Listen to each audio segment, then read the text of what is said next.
Olá, meu amigo, olá, minha amiga. Meu nome é Johnny Pinheiro e esse é mais um Conhecendo a Bíblia.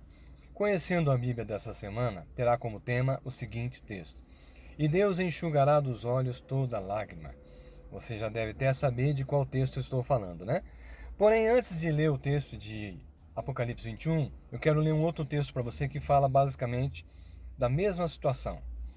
Isaías 65:17 diz assim: Porque eis que crio novos céus e nova terra, e não haverá lembrança das coisas passadas, nem mais delas se recordarão. Deixa eu explicar esse texto para você. Quando a gente lê esse texto, a impressão que dá é que a gente vai simplesmente esquecer tudo que aconteceu de ruim com a gente aqui na Terra. Deixa eu te explicar uma coisa. Deus não vai fazer uma lavagem cerebral na mente de ninguém. Deus não vai simplesmente passar uma borracha e fazer com que a gente esqueça tudo o que aconteceu aqui na Terra. O que então esse texto quer dizer? Como explicar então esse texto? Talvez você, ao longo da sua vida, tenha vivido alguns eventos na sua vida que causaram muita dor. A perca de um ente querido, algo que aconteceu com você que mexeu profundamente com você e causou tanta dor que você chegou a acreditar que nunca fosse se livrar daquela dor.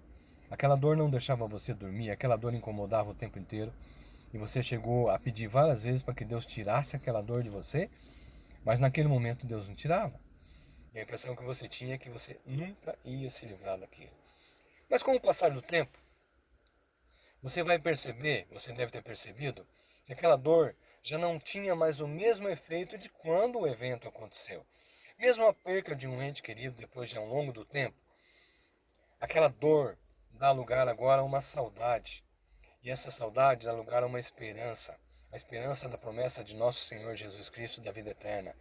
Então, a dor ao longo do tempo, a ferramenta chamada tempo, cura a cicatriz daquela dor que você tinha lá no passado.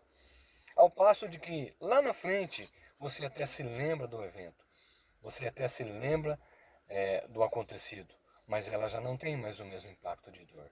Ao ponto de você não conviver mais com aquele evento, não se lembrar constantemente daquele evento e ocasionalmente você se recorda, mas não tem o mesmo impacto de dor. É isso que esse texto aqui está querendo dizer. Deus não vai fazer uma lavagem cerebral na mente de ninguém. A própria Bíblia diz que Deus responderá lá no céu os porquês que a gente não conseguiu responder aqui na terra.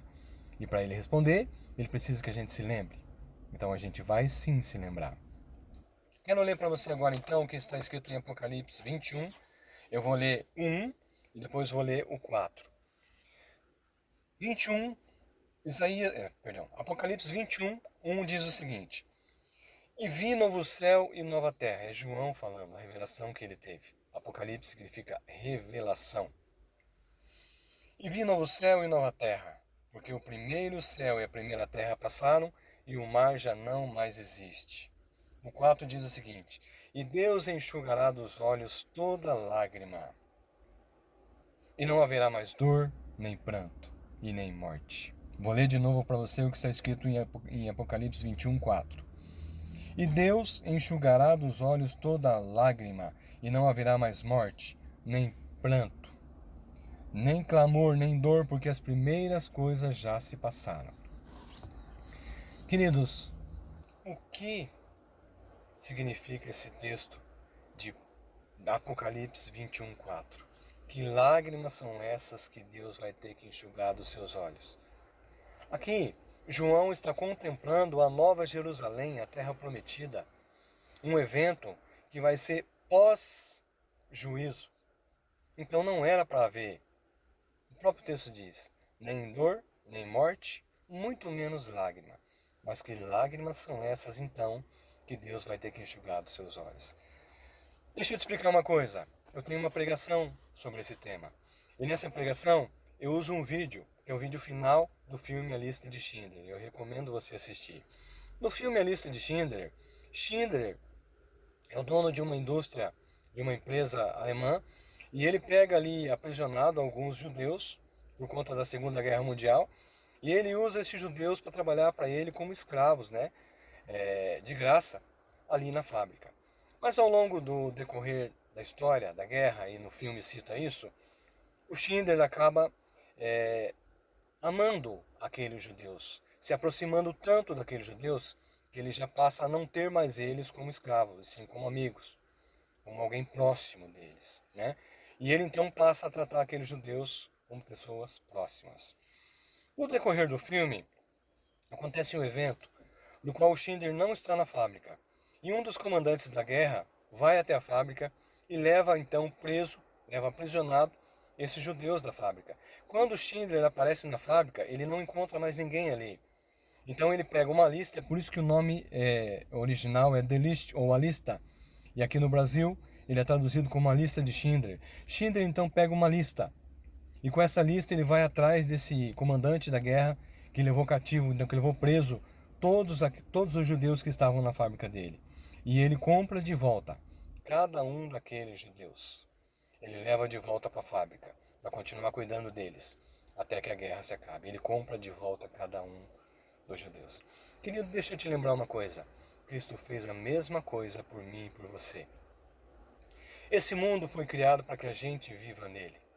Há quem acredite que a gente vai viver no céu. Nós não vamos viver no céu. Nós vamos ficar 1000 anos no céu com Cristo, por conta da primeira ressurreição, que é citada em Apocalipse. Mas depois de 1000 anos, a gente vai descer junto com a Nova Jerusalém. E a gente vai viver aqui na terra. E o Apocalipse diz que até Cristo vai viver aqui com a gente. Nós não vamos viver no céu. Deus criou essa terra para que a gente viva nela. E essa terra foi entregada aos nossos pais, Adão e Eva. Só que Adão e Eva, por conta do pecado, entregaram essa terra para Satanás. E Cristo então precisou descer e nos comprar de volta para Ele. E agora Ele só precisa que a gente aceite esse sacrifício vivo, para que a gente tenha direito de viver na Nova Jerusalém. E qual é então, voltando ao texto, essa lágrima que Cristo vai ter que enxugar, que Deus vai ter que enxugar dos nossos olhos? Deixa eu te explicar de novo sobre o filme. Apesar de Schindler ter comprado de volta cada um dos judeus para a fábrica, no fim do filme, bem no finalzinho do filme, agora eu vou ter que te contar o final do filme, quando a guerra acaba, a coisa agora se inverte. Os judeus agora são livres e os alemães vão ser presos. E Schindler então tem que sumir, ele tem que sair, tem que fugir. E quando ele está saindo da fábrica, os judeus estão ali fora para recepcioná-lo, ou melhor dizendo, para se despedir de Schindler. E quando Schindler então vai saindo, ele é acometido de um sentimento de culpa muito grande. Ele abraça ali um dos líderes do povo judeu, que é o que mais que ajuda ele, inclusive a formar a lista das pessoas que ele depois acaba resgatando. E quando ele abraça, ele diz o seguinte, ele diz assim: eu poderia ter salvo mais. Ele é acometido de uma culpa muito grande e ele começa a chorar inconsolável. Alguns judeus o abraçam e esse judeu especificamente diz para ele assim: Schindler, por conta do que você fez, essa geração terá outra geração após ela. Olha o que você fez, olha quantas pessoas estão aqui. E ele diz para o líder o seguinte: você não faz ideia de quanto dinheiro eu joguei fora. Você não faz ideia do quanto eu gastei à toa. Ele olha para o carro e ele diz: esse carro eu poderia ter comprado mais 10 pessoas. Eu poderia ter salvo 10, talvez 5, mais ou menos isso. Ele olha para um anel de ouro que ele tem no dedo e ele diz: esse anel, ele teria aceito esse anel, ele teria me dado 2 pessoas, pelo menos uma, por esse anel. Eu poderia ter salvo mais uma vida. Queridos, apesar do Schindler ter salvo ali, eu não me lembro ao certo quantos judeus, no final da história, no final do filme, ele não está totalmente feliz por quantas pessoas ele salvou, mas ele está triste, chorando inconsolavelmente por uma pessoa que ele possa ter deixado para trás. Querido, você já imaginou essa cena? Cristo vem e ressuscita você. E agora você descobre que tudo que você acreditou realmente é verdade. O céu existe, Cristo ressuscitou a igreja. Cristo vai te levar para o céu agora. Só que agora você olha para o lado e você não vê talvez seu pai, sua mãe, seu irmão. Você olha para o outro lado e talvez você não vê aquele amigo que te pediu ajuda quando mais precisava e que talvez você não tenha oferecido tanta ajuda. Talvez você não veja do lado e você se lembre daquela pessoa que te pediu ajuda no semáforo, que te pediu ajuda na rua e que você não estendeu a mão.